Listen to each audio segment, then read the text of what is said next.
I really loved kids from an early age. I read an article about neonatology when I was in 7th grade, and that was what, from that point forward, I thought I would want to be.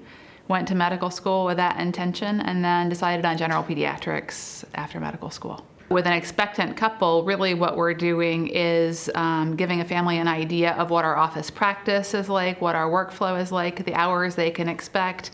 And I think a surprise to a lot of first-time parents is how frequently they'll see the pediatrician in the first couple weeks of life.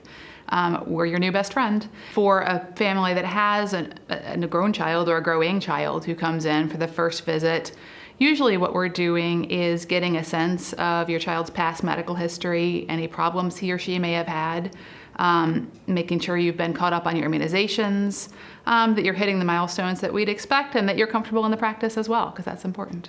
I would say my special interest in multiples comes naturally. I have triplets of my own, and so I feel like I can talk a parent through actually the day-to-day parenting as well as the medical aspects of having multiple children. Probably the biggest thing that happened when I became a mom was when you're sitting on the other side of the table and you realize how much your entire heart is sitting across the table from you. You know, your heart is right there next to you, and you're waiting to find out how best to treat your child. Does your child have a problem? It's really different than intellectually finding something interesting like you do in medical school.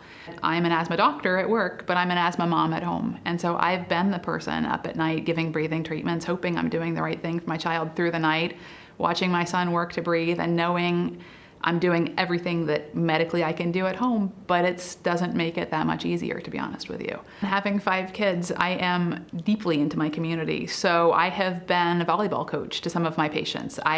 My daughter has played on the softball team with some of my patients. When I go to meet the parent day at school, I see my patients and their parents.